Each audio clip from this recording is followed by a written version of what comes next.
geez, does she ever not?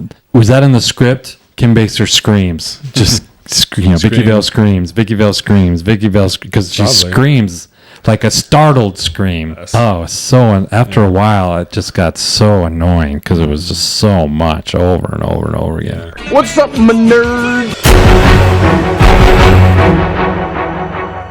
Welcome, everyone, to the Credible Nerds Podcast. My name is Justin, and we are here talking more comic books, movies, and in this case, both.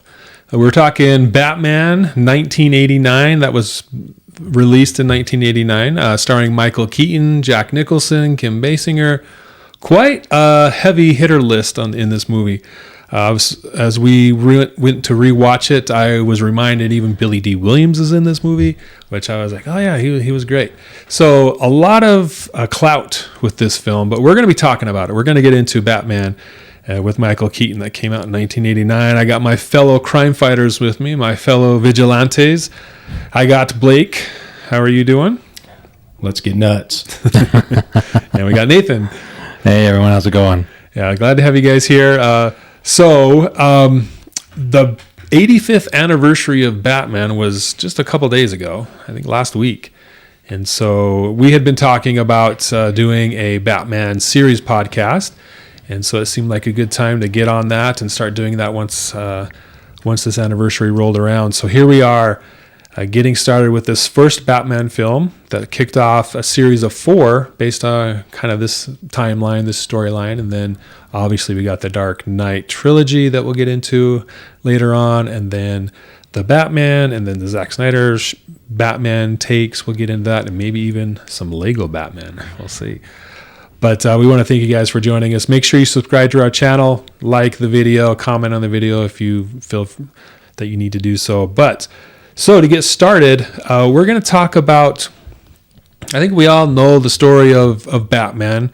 And in this movie is pretty true to that general storyline in the sense that, Batman was created as this alter ego, this crime fighter to right the wrongs in Gotham City because Bruce Wayne's parents were killed when he was a child in front of him. And so he felt like he needed to do something because the crime kept getting worse. And so he develops this persona of the Batman. This movie it actually starts out kind of gives us a little twist. Like, since I had been so long since I had first seen it, I had forgotten a lot of it.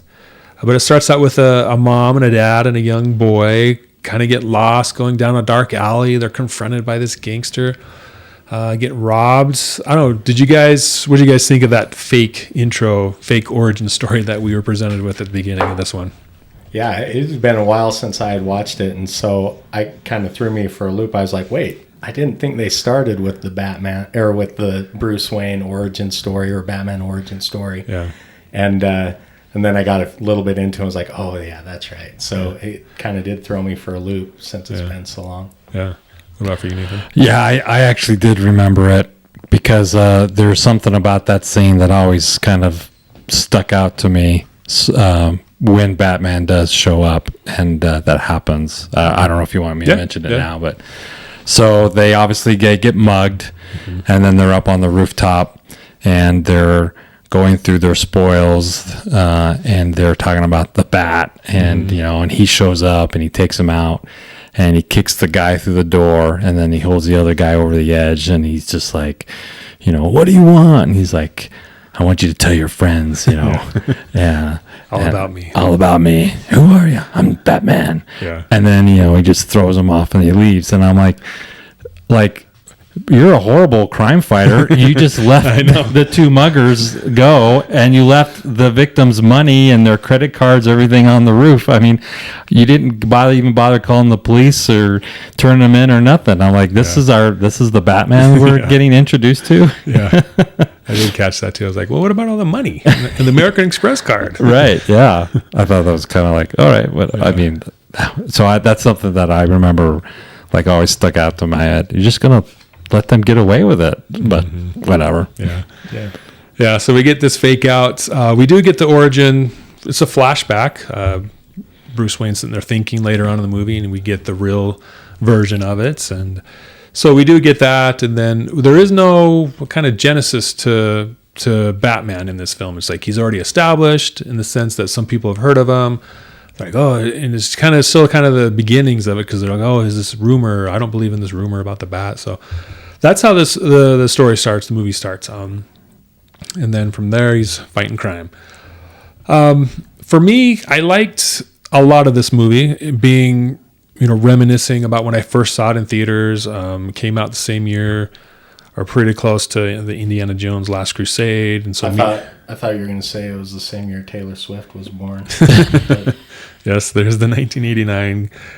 Surprised she hasn't done a Batman soundtrack already.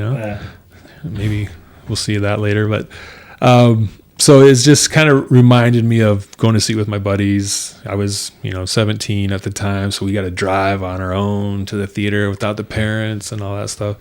So that was fun to kind of remember all that. But the overall tone of the film is kind of what I want to talk about. It felt, watching it this time, this rewatch, I hadn't seen it for quite some time. It felt pretty kind of campy, like jokey, in the sense that it was trying to be serious, but then it wasn't. But of course, you have the Joker, so that could be part of it.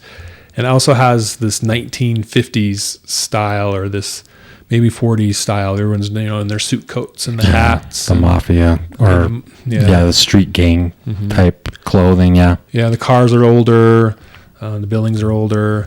So it does lend itself to this timeless appeal. You could watch it in 1989, you can watch it in 2024, and there's no like outdated fashion necessarily, right? It kind of fits whenever you watch it. If you watch it 50 years from now, maybe, we'll see. But so I did like that. I did appreciate that. I also felt that in this version, Bruce Wayne was a little goofy, kind of quirky in the sense that I couldn't take him as serious, because a lot of the characters didn't take him seriously, like Vicky Vale and the reporter guy. They kind of were like looking at him like, who's this guy, Yeah. And I get that he's trying to throw people off, so there's no connection between him and Batman, but it's just different because we had this version, and then we had like Christian Bale, and then we had Ben Affleck, and they're like more like mean and just kind of devastated as a character. And you're right. In this one, it was like, I kind of appreciated that a little bit, like, okay, because I always do think you are rich, you are Batman, you can enjoy it just a little bit. Yeah, that's true. But it is different than all the other Batmans. Yeah, which we wouldn't have had the reference when we first watched it, obviously. But now in hindsight, I actually appreciate it, like you, Blake, that he's comfortable in his own skin versus all the others seem to be like struggle with their identity and their experience, and he's kind of come to terms with it, and he seems to just be like, yeah, I got a lot of money. And not that Christian Bale didn't eventually find a spot with that, but and which is kind of we'll talk about later, I think, when I've got something I want to bring up about the movie. But yeah, I appreciated that and enjoyed it, that he was just completely confident and had no and even was so confident that he acted like almost absent-minded at times. Yeah. So that was jarring for me. I wouldn't say I didn't like it, but I wasn't a fan of it. I like the other more serious versions better, but yeah, it's fine. Plus it's Michael Keaton, right? He's fresh off of the comedy movies that he had been doing, and so you kind of have that as a actor. That's kind of his legacy that he's moving into, right? Yeah. So he had, now you'll forgive me, he had already done Beetlejuice with Tim Burton at this point. I think so. Yeah. I think that Beetlejuice kind of gave Tim Burton this opportunity. So I think it was before. Yeah, you're right. The one before this. Yep. Well, Beetlejuice and Pee-wee's Big Adventure. That's right. That's probably what sold it. I think of those two movies, and when you combine them, Batman shows up. Yeah, exactly. They both have their influence. So, but yeah, and then you got the Prince soundtrack. Interesting choice. I like Prince. What do you think, Nathan? About this Prince influence. It threw me off. Again, a huge fan of Prince. Love Purple Rain. Love the soundtrack. But I don't know that it fit with this movie, the tone, if that's the best way to describe it, the music during the festival, the music during the restaurant scene, and to the art museum, it was a little jarring for me. It took it out of that element that I think you're referring to with Michael Keaton's character and how he portrayed Batman as kind of not this serious inner reflective person, but more kind of a quirky guy. This just kind of played into that same aspect. It didn't seem like it fit the movie. Yeah. So I was reading something. Tim Burton was talking about it, and when he referred to the movie, he's like, that was more of like a social event than a movie. Speaking of the first Batman, and so it's kind of like that. I remember when I was that young, I got a poster of the Batmobile, hung it on my wall because that was the coolest thing I'd ever seen. Yeah. And then you add in Prince and this really cool soundtrack, and it was a lot of marketing around it and things like that. So yeah, I mean, this movie, it set a new tone for summer blockbusters for sure, right? Prior to this, there certainly had been blockbuster type movies, but this kind of even raised the bar even further for this genre and for summer blockbuster movies. This just took it to a whole nother level, especially in the comic book genre. There would never really been anything like this before, and it was something that fans had been craving would exist, and it would not be a campy, cartoony, but more of adult-oriented kind of theme, which I think this was, but they certainly tried to pay tribute to those aspects, which for me was a little too Dick Tracy. I wanted more serious Batman, but again, I was 16 at the time, so Yeah. But I loved it. I still really enjoyed the movie, and I love Michael Keaton as Batman. Yeah, they did. You do notice the parts where they're trying to be dark. Like Joker just shoots his best friend there, his number one guy there at the end. Right? Yeah.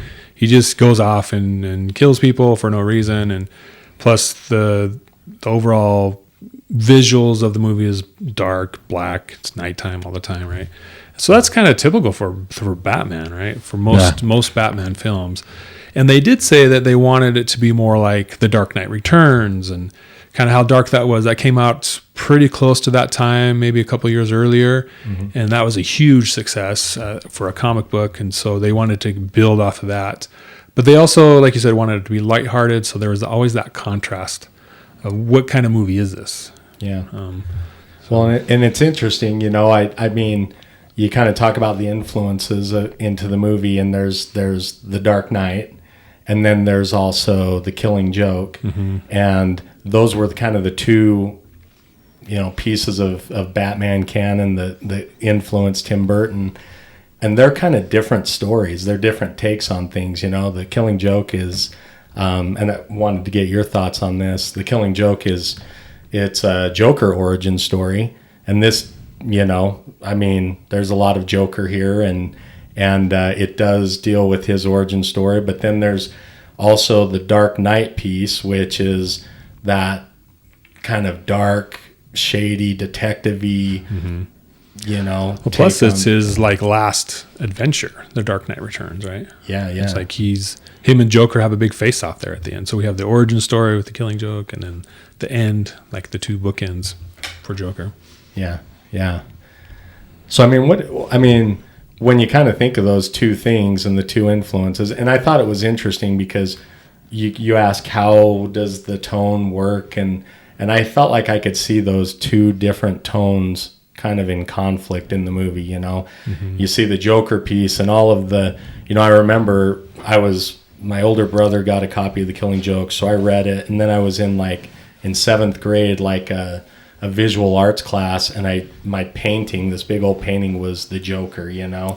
and it was purple and all these colors and green and white and everything, and and so you see all that color in the movie, but then you see all the darkness and the gothic themes as well, How do you guys think those two things, like, how did that work for both of you? I didn't like it. I mean, well, I guess that's strong. I wasn't a fan of it. Like, I wanted it to be one or the other, I guess, in the sense that, because the darkness presents like this, whether it's evil or like with him, this anti-hero with Batman, where he has to do what no one else can do type thing. It was too contrasting, and they probably wanted to do that on purpose. Like, this is the good guy, but he's all bright and colorful, and this is the bad. No, this is the bad guy, and he's all bright and colorful, and the good guy's all dark and moody, right? So but yet they're against each other. But then there's just always like, well, what's going on, or what's, the tone, I guess, felt off to me. Yeah. I just kind of, I didn't put too much thought into it. I just kind of accepted it as it was. Okay. I mean, it makes sense that the Joker is in a purple suit and a white face and, green hair. But, but then they try to color coordinate other things with that, like all of the villains' cars or the helicopter. And the helicopter, they're all the same colors. Where, like, okay, it's a little bit of a feels like the original Adam West TV show. Yeah. When they bring those parts of it, and it's just kind of like, as you say, Justin, I see it's like pick one. Either go with this new version, or just give us more of the same old, but I don't need you to pay homage to the old 50s TV show. Let's leave. It was great for what that was when it was, but let's set a new standard here. So yeah. It was interesting. I kind of thought it was interesting that, the Joker, he was just so like goofy and, like a joke, but then every once in a while it would get really real, like in the parade. He's throwing out money and he's dancing to Prince with a boombox.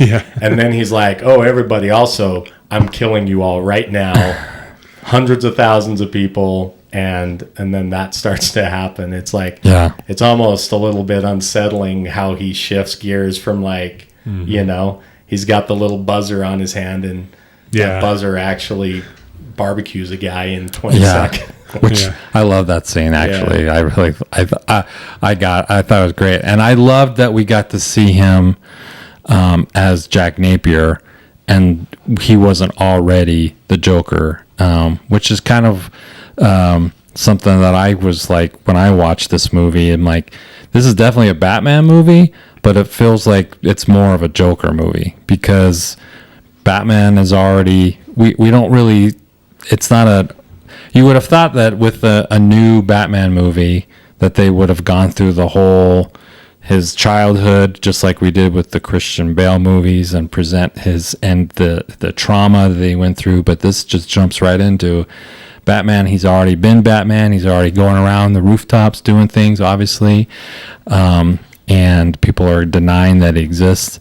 And it seems like this is more of a Joker movie, because we see his life, what it was like before, his relationship with Grissom as Jack Napier, and he's cheating on him, and he gets set up. He gets turned into the Joker by getting dropped in the vat of acid or chemicals. I was like, and screen time wise, you definitely see a lot more Joker than you do Batman, and you definitely hear a lot more dialogue from that character than you do Batman. So to me, this is not a Batman movie. It's a Batman universe, but this is a Joker movie. Yeah. The Joker really is the one that has the full character arc. Right? Yeah, right. And Batman's just like, I've been doing this. I'm going to keep doing it. Yeah. I'm doing it the same way. Nothing crazy happens to me. Yeah. That's a good point. And it's interesting because I know this has probably been discussed or heard, but to show in a flashback that Jack Napier's character, the Joker's character, was the one who killed his parents, that's not necessarily canon in other universes, which kind of ties it all together for Batman and him maybe getting revenge. But I mean, like, does Batman kill in these movies? Because he does, right? And what do you guys think about that? I mean, that's typically not common. That's a hot topic lately. He does. It it's very subtle though. You don't see it. Yeah. Like he's not shooting someone, but when he sends his Batmobile into the plant, the chemical plant, to blow it up, all the guys show up and they're like shooting the car and nothing happens, and he drops the bomb, and then like 5 seconds later it blows up. Yeah. So Yeah. they're dead. They're dead. Everyone in that vicinity in that building's dead. Yeah. Yeah. And that poor janitor who's like first day on the job, I know, it's just like- thinks he's working in a chemical plant. Sweet, I got benefits and some Pension? vacation time. Nope. Got a sweet pension. Actually, that was his last day. That was his retirement That was his day. last day. He was going to retire the very next day. Yeah. So there's that, and then when they're at that end scene, when they're in that bell tower at Yeah. the top, I'm assuming he kills a couple of them, Oh yeah, and then the Joker, he causes his death. He yeah, falls to his death because Batman shot the thing on him, Yeah. around his ankle. yeah. Do you think that was intentional, or do you think that it's like, I'm going to anchor you to the building, there's no way you're getting away, or like, because he's like, I'm going to do this, and the giant gargoyle is going to break off and pull you off the ladder, and you'll fall to your death. Right. Yeah. Right. I don't think he's like this. I'm going to do this, and then this is going to happen, and then he's going to fall to his death. Yeah. Right? I think it's like I got to stop him, but And that was the first thing that came to his mind, like that he had. But yeah, but he definitely kills in these movies, Yeah. which I didn't have a problem with. yeah. I've never had a problem with him killing bad guys who are trying to kill him. Yeah, Yeah. I don't think he needs to be out murdering people for no reason. But I mean, Yeah. My dad took me to Rambo when I was 8 years old. Yeah. So I've never had a problem with the kill. people getting their comeuppance. Yeah. yeah, Yeah, so definitely a Joker origin story. I did notice Jack Nicholson gets top billing in the movie. he does. Yeah, So that's probably part of the reason. Like, hey, if we want to get Jack, we got to do these things and Oh, yeah. yeah. give him the screen time and all that stuff.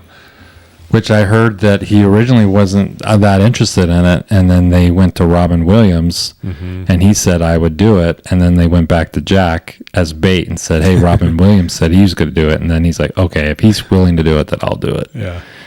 Yeah. What do we think of a Robin Williams Joker? He's more of a Riddler. Yeah, He's bouncing off the walls and Yeah. cracking jokes. I think I like Jack Nicholson because he does play that psycho character really well. Yeah. And that's one thing I did appreciate about this movie is just how much gravitas he brought to the role, to the screen. And his line deliveries, those one-liners they Oh, would say, were just so like, many good just one-liners. growls just Them like, out, yeah. whoa, that's okay. This is Yeah. why he's a good actor. You know, Yeah. I wrote some of them down, but this movie has a ton of one-liners. You know, you're my number one guy. I can't read it because it's dark in here, but but wait till they get a load of me. This town needs an enema. Yeah. Never touch another man's rhubarb. yeah, that was good. Where does he get these? Where does that wonderful come toys? from? Yeah, where does he? Yeah, Yeah, Yeah. so many classic. Like we've heard them a million times since 1989. We even said them ourselves. But then you watch it and like that's funny. Oh, I heard yeah, it 100 yeah. times, but that's funny. yeah. It's I good. wonder if how many of those were ad-libbed or if they were actually written. I wonder, yeah. But he can deliver a line, and that laugh. I mean, he's got the Joker laugh, right? Yeah, Well, and I think the character, you know, because it is a goofy kind of campy character, like what he does is campy. right. I mean, you think about Jack Nicholson and everything he's been in, Chinatown and all those kinds of things. Like, this is a serious actor who hadn't done any comedy or anything like that I don't know. One Flew Over the Cuckoo's Nest. Like, I mean, yeah, he's a crazy guy. Yeah, The He's Shining. been in all these gangster movies and all these whatever noir type of movies, serious movies. And so even as he's like campy, you're like, I still don't trust something's going to happen. Yeah. you know? Yeah. Yeah, So it worked. Yeah. So for me, this is a Joker movie based on all that. Yeah. I think I loved him. I think they put too much Cesar Romero in him. Okay. Like he was too. I don't know if they were intentionally trying to ground him in that to kind of, hey, remember guys, remember this guy, this old Joker, or what, or if that's just what they wanted to do. But I thought that was a little. If they would have kind of made him his own Joker, like his own look. Are you basing that more on the look and his costume and his clothes and the makeup? Yeah, they kind of just basically Xerox that. Yeah, I can see that. Yeah. But that's a nitpick. Yeah. As an actor, as a character, I thought he was good. So that's interesting because so the Killing Joke, his origin story is he falls in the vat of whatever, and his skin turns white and his hair turns green and his lips turn red, and that all happens there. And that was done in '89. So the Cesar Romero character, I mean, I guess it was influenced by that look, and here's how the Joker got that look or whatever. But interesting. Yeah. There is no well, I guess in this one he fell into the vat and came out with the white skin. Yeah. Yeah, and then he because he has to cover up. There's scenes where he covers his white skin with normal skin color. Yeah, and then he wipes it off. Yeah. And why is that so creepy when he wipes, turns and he's just got a little bit of white there, and you're like, oh my gosh, that's scary. Yeah. I don't know why, but it is. Yeah, so that's good stuff. All right, so we've brought up the Killing Joke and the Dark Knight Returns and how the Killing Joke is Joker origin tells us that story, and then the Dark Knight Returns is kind of the end of because they're always going back and forth. Joker, Batman. Batman has him, and then he escapes. He's going to kill him, but then he doesn't. So that's kind of their yin and yang type thing. And so this movie was influenced by those two things, those two stories, comic books. Do they match up? Does this movie match up to them? Do you think? What do you think, Blake? Yeah, no, I mean, I think we kind of talked a little bit about they're a little bit two different tones, and the one thing that kind of struck me is. The Joker origin story from The Killing Joke it's like a little bit more of a sympathetic story. Yeah. Like he did not start out as a gangster who was having an affair with the mob boss's wife. He started out as a family man working at a chemical plant who had a few tragedies. He followed his dream to be a comedian. That failed horribly. His wife and kid get killed.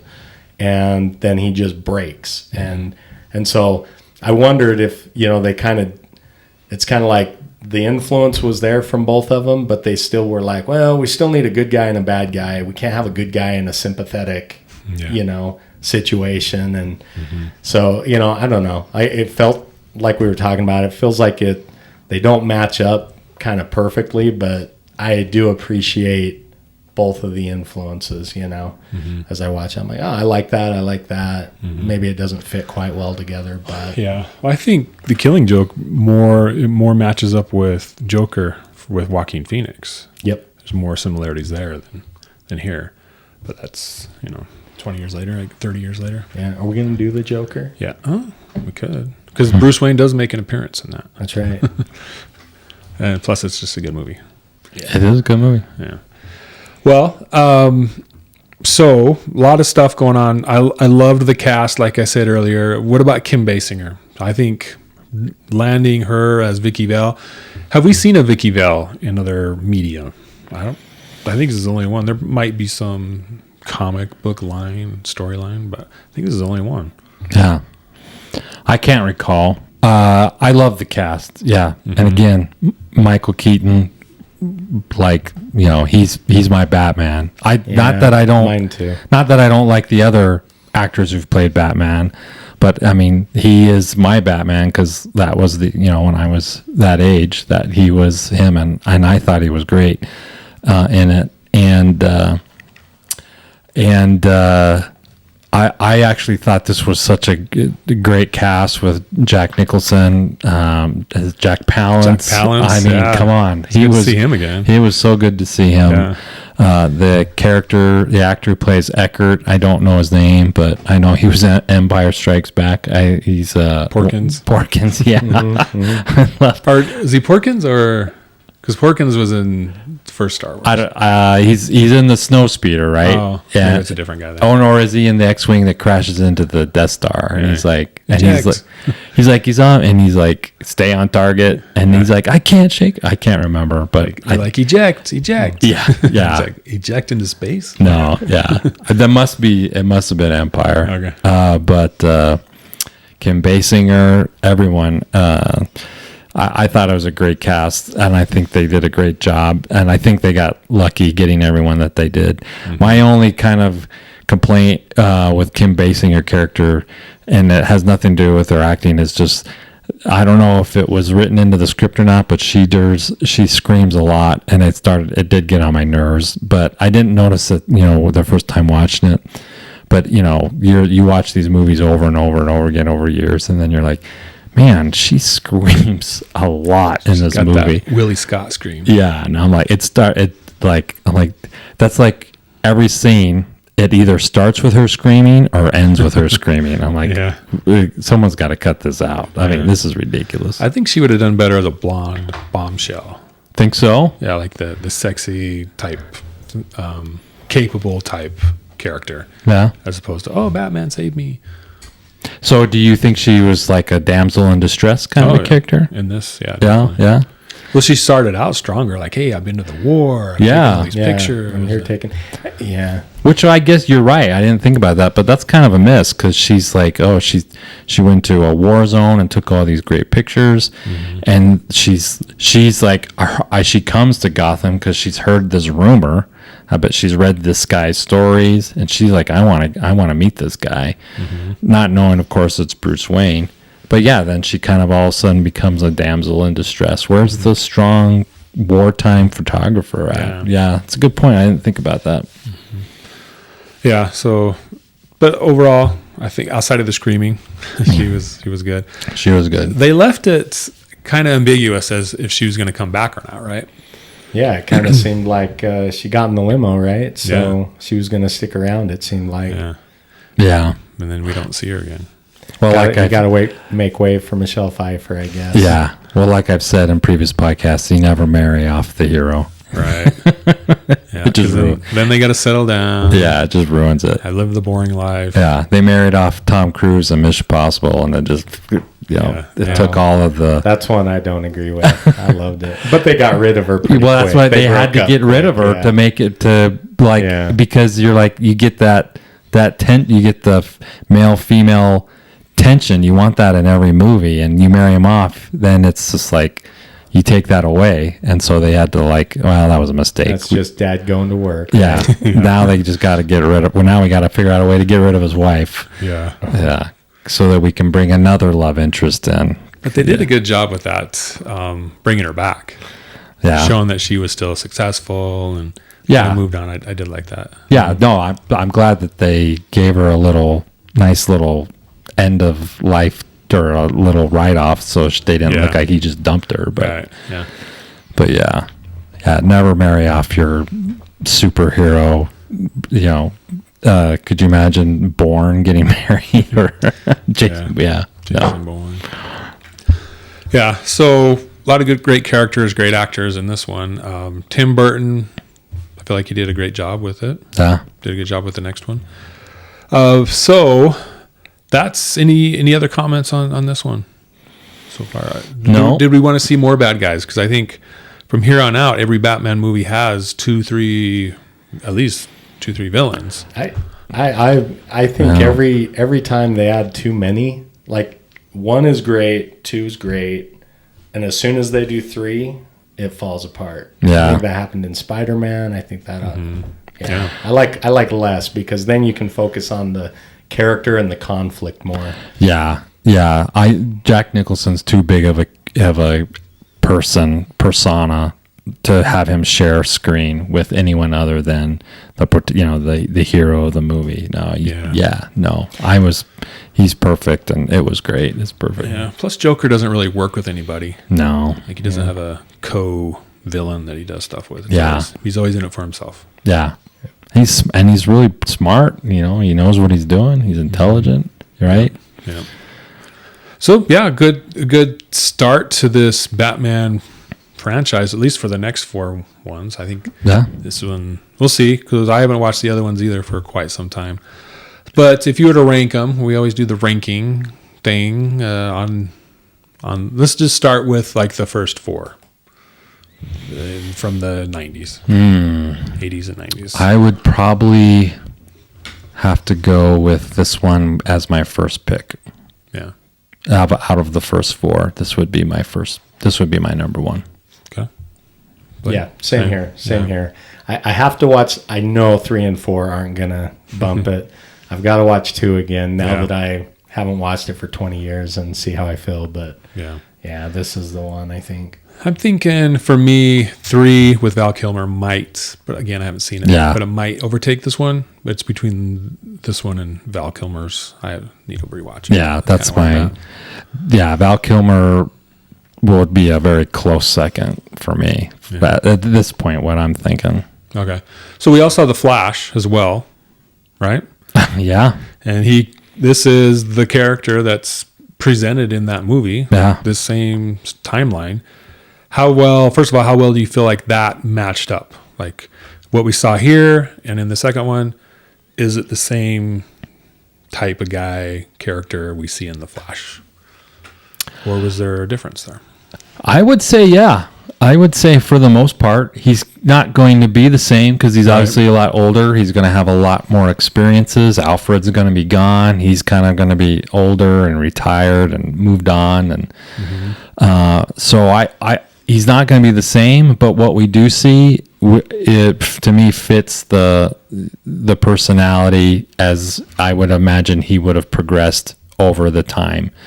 And I loved Michael Keaton in The Flash. It was so good. Yeah, that was the best part. Yeah, right? I mean, and to be able to see him fight in that movie and do things that they couldn't do, because in the '89 Batman, it's all practical effects, right? Mm-hmm. It's everything. They don't.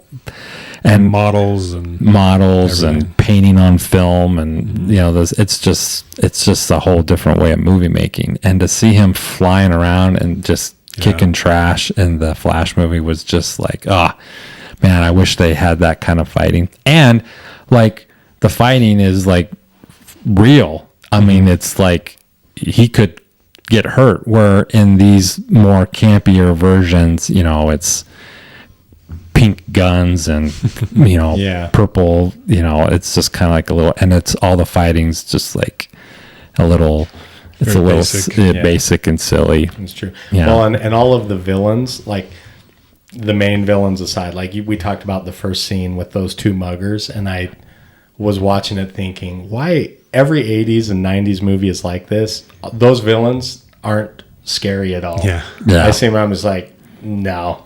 Yeah. And so, to your point, I don't know. They've just figured out how to have that conflict a little bit more, high stakes, I guess. Yeah, that's that's the word I was looking for. Definitely higher stakes, more sense of like someone could really get hurt versus these where you never really felt like that. Yeah. And I love that he just kicks the crap out of the Joker at the end and bongs against the bell and the whole 9 yards. And, I don't know, any hot takes?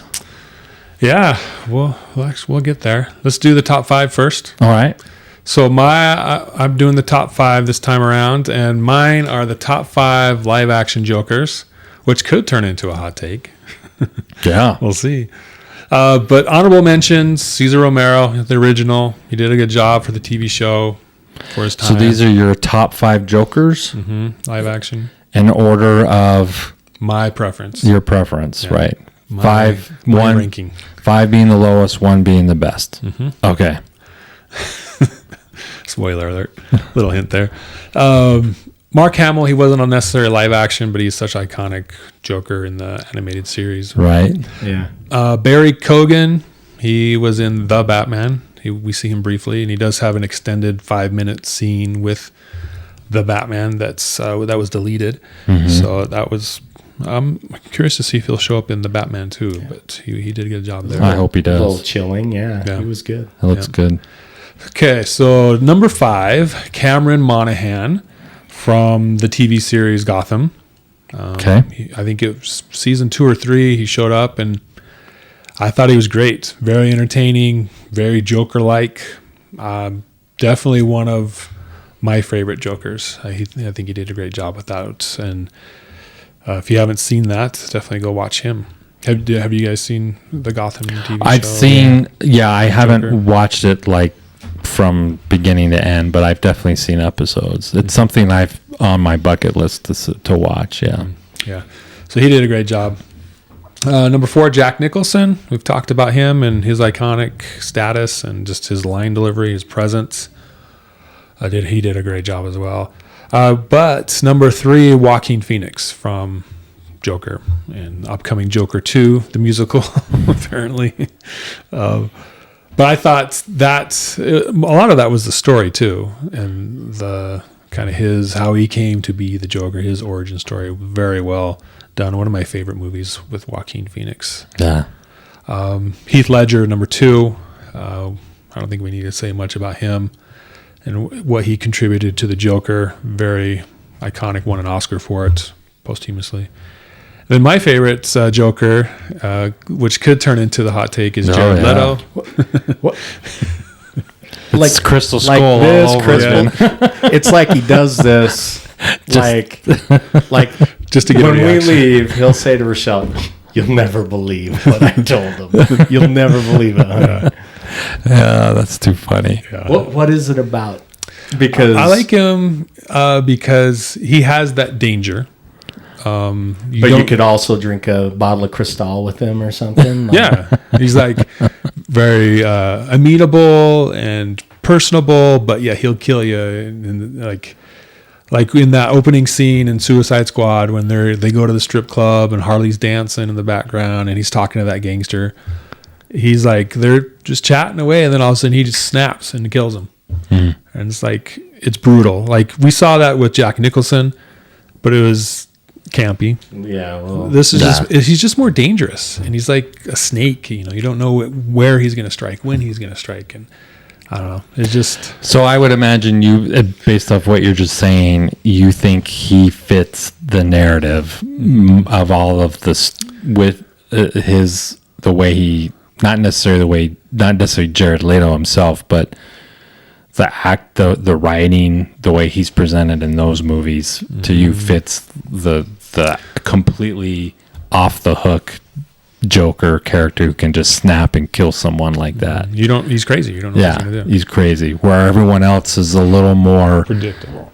and thought, like they think ahead. Like they're like calculating is the word I'm looking for. Yeah. So I don't think Heath Ledger. I think Heath Ledger was kind of the most crazy though. Yeah. He didn't. The point of his Joker was that there wasn't an origin story, right? Right. That he just kept saying, "Here's my origin story," and there wasn't one. It was just unbridled, uncontrolled craziness. So I don't know. Mm-hmm. Yeah, that's kind of why I. So what are your guys' rankings? Live action, what would you say? Well, I totally get what you're saying, and it makes sense. I've seen Suicide Squad, but I mean, I've never really Liked it? I've never been a big fan of the movie, so I don't put a lot of weight into it. It's not a story that's ever really interested me, but I would basically take that same list and just remove Jared Leto, but and just have a top 4 with it. Okay. That's kind of my first gut reaction. But I'm not like I was with when you said Crystal Skull's the best Indiana Jones movie. I don't like, and I was just like flabbergasted. I don't. Yeah, if you want, I could see that based off of your description. So, but I know others would probably. Oh yeah. Okay, just like vilify you because people, for whatever reason, they can't stand him is the Joker. Yeah. Would you fall into that bucket? So 2 things. We didn't see enough of Jared Leto as the Joker. That's a good point. He was just kind of this it felt like they were building his character, like, hey, giving us a little sneak peek that would come in the future, and I don't think we'll see that probably. But so I didn't see enough of him. But I also am just I kind of felt like he was like a clubber or something, you know, like he's got his gold grill and face tattoos and stuff, and so it's like there was a little too much of that vibe for me to buy in without seeing more of him. You know, he's driving a fast car, like purple a muscle Lamborghini car, and so I couldn't quite get around that. That's but I probably would do the same thing. Joaquin Phoenix, the Joker, it is a good movie, but it's a shocking movie. It is shocking. Like I'm just like, it broke a lot of boundaries, you know, like safe places in comic book movies that I was like, I don't know how I feel about that. Yeah, it's kind of in your face. And it was intense. It stuck with me, and I, you know, it resonates and stuff. But I think I would probably, I don't know, I'd probably switch Joaquin and Jack Nicholson, but I do like Joaquin Phoenix, but it was a little too like pretty jarring. Yeah, and we talked about like empathy. Yeah, there's a little too much empathy there, like him and his character and the sadness around it and stuff. You related too much to him. I did. Failed comedian here, you know. Well, that scene in the apartment when the two guys show up, that's like intense. When that movie ends, you turn it off. You are like, I need to watch like a Disney movie. Yeah. Well, and then at the end, when it's kind of like, you know, it's not the Joker with a bunch of henchmen out to make money. It's the Joker with a following of disenfranchised people, and that was a little too too real of a social commentary. So he was so good, but anyway. Yeah. Which is, I mean, one of the reasons why I actually liked the Robert Pattinson Batman and that Riddler character, because the Riddler falls into that kind of the same thing. He's kind of a lone guy who's got all this cult online following, right? Which is pretty dark and scary when you think about it. But yeah, good stuff. We're probably not going to see, because Jared Leto shows up in the Justice League. Yeah, I'm kind of disappointed that he's not going to have an opportunity to reprise that role in those movies. I would have liked to have seen him get that opportunity and really show us, you know, that the Joker in that setting versus the Suicide Squad setting. Yeah. So, because I do love Jared Leto, I think he's awesome. But Well, there is one possibility, like there was the Justice League movie, and then there was the Snyder Cut Justice League movie. Yeah. There is a director's cut movie that was filmed, put together, presented, then the studio cut it and reorganized it and created what we have now. So there's a movement, kind of the same thing. Hey, we want to see this director's cut of Suicide Squad, where the first Suicide Squad, where Jared Leto's Joker does have a more prominent role. So that could happen, may or may not happen. I think that's the only opportunity, because I think that's done. Yeah. So. But I think one of the reasons why it resonated a lot with me, and like I feel like he's the best one, is because a lot of the comics, like the New 52 comics, which was I think it was like a 6-7 year run of comics, that was the style of the Joker that we got. Pretty similar to that style. In the New 52 was kind of his look. A lot of it was brought out of, like, his look in the movie was brought out from those comics. So for me, it's all one character. I relate his character to this New 52 Joker from the comics line. So I guess that plays into it, which could be unfair because that's not live action, right? That's comics, which is different. But that's kind of how I why I rank it, because like, oh yeah, he's like he is in the comics, and he looks like it, and he's more menacing and all that stuff. So I guess that's where I'm coming from with that, where I'm getting that. Yeah. Instead of just Suicide Squad. Yeah. I'm not in the camp of hate Jared Leto Joker, like, because I mean, I like a lot of people are.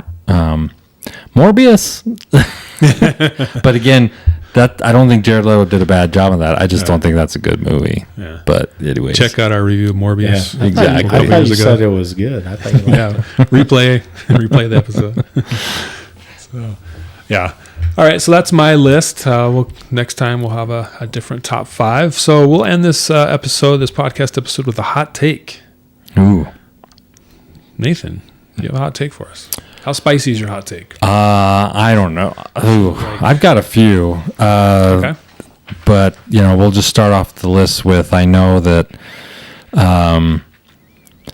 Kim. So Alfred brings in Kim Basinger, Vicky Vale into the Batcave. Don't have a problem with it. Oh, don't have a problem. Don't have a problem with it. Okay. Yeah. I know a lot of people were probably like, that should never have happened, but I'm not incensed about it, but I agree. Why did that happen? I don't think it should have happened. Especially they've only had one date. right. That's a little early. I mean, he sleeps with her on the first date, but does he bring her into the Batcave on the first date? Yeah, Come sleep on. with someone on the first date, that's all right, but never bring a woman into your Batcave. That's like you're engaged, and then you can like, hey, by the way. Yeah. Blake, what do you think? I didn't have a problem with it either. I think if you have a bat cave, you take every girl you can there. It's kind of like I don't know. If you're Clark Kent and you go to your 50-year reunion and you don't tell people you're Superman, it's like, yeah, I still take pictures for the newspaper. I mean, I don't know. I don't have a problem with it. Yeah. Alfred's just, he's just playing his wingman, right? He's looking out for He's his just guy. looking out for his guy.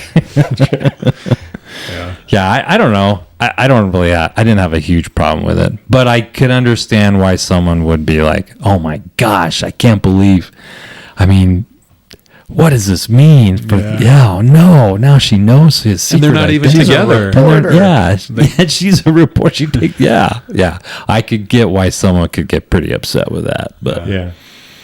Well, with what was I going to say? With Vicky Vale coming into the Batcave, does he continue to do that, or is that kind of like the lesson learned? Like, oh, I showed her the Batcave, she took off on me a couple days later. I haven't seen her since, so I'm not doing that again. Yeah. Or is it like, oh well, I'm going to show every hot girl my Batcave now, my Batmobile. I think she could be trusted. She's like, why won't you let me in? And he's like, you got in. Like, literally, you got in, right? You're in the circle of trust. I think she probably is going to be like, you know what? This guy's got too many mental issues. And she looks like she's the kind of person who doesn't stick around in one spot. Yeah, she's got to do her job. She's got to do her job, and I don't think it ever would have worked out. But I think so who are we angry at though? We would have to be angry at Alfred, not Vicky, or Bruce. not Bruce, right? It's Alfred's, and how can you be mad at Alfred? I don't know.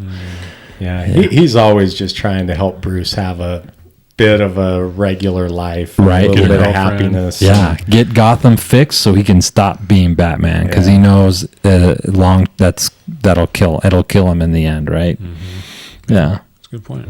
I like it. Cool. Any other hot takes? Is that the spiciest one? Well, do you have one? No. Let's see here. I think we could leave it at that. Okay. All right. Great discussion, guys. Appreciate all your comments. Next up, we will be talking Batman Returns. Is that what it is? Mm-hmm. Yeah. Mm-hmm. With the Penguin. Danny DeVito as the Penguin and Michelle Pfeiffer as Catwoman. So that's, I think they went, if I remember correctly, they went from this campy stuff, dad jokes, Joker dropping dad jokes left and right, to this darker, kind of you mentioned earlier before we started Temple of Doom type dark, where it's like, whew, we got Yeah. to do this because we were too light last time, so now we're going to go too dark. Is that kind of what you guys remember? Or? Well, I do, Okay. but then I think about like at the end, and I'm trying to piece it together. It's been so long, but at a certain point, there is an army of penguins that are armed with rocket launchers on their backs, and so I've got live penguins. I've got to see this vision Tim Burton's so proud of again and Yeah. figure it out. Yeah.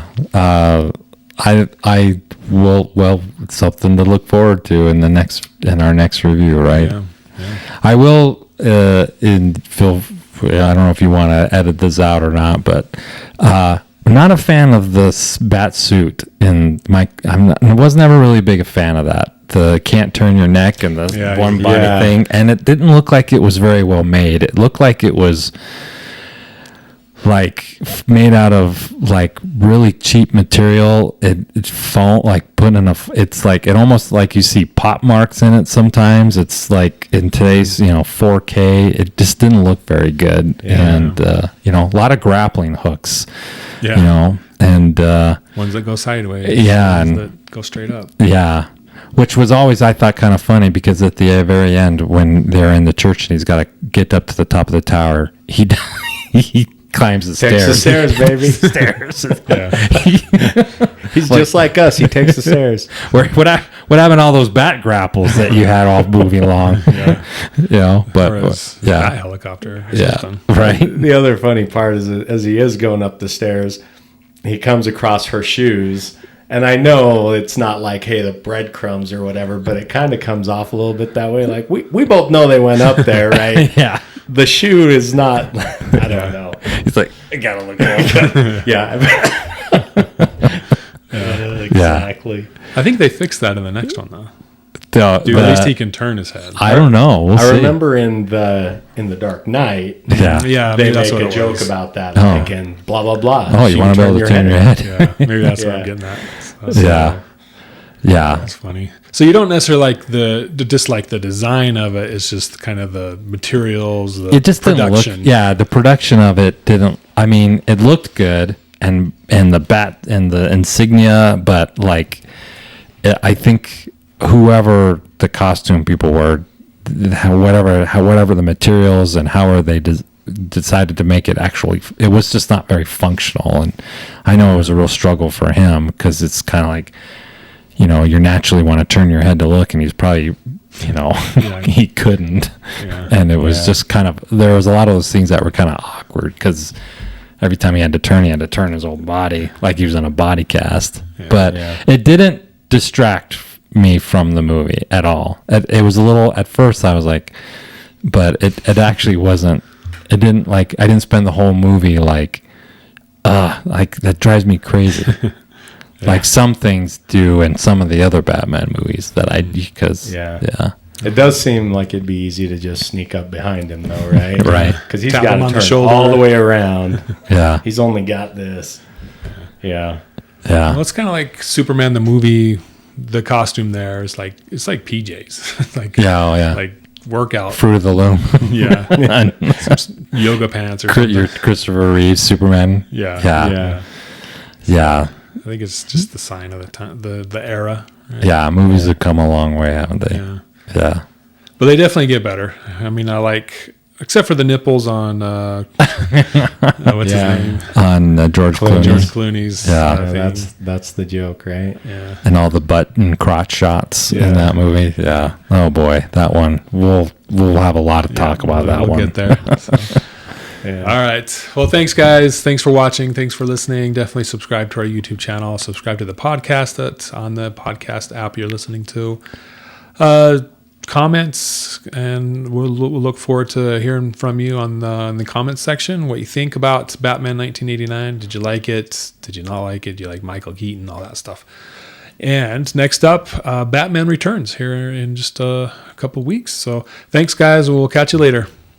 See you. Adios.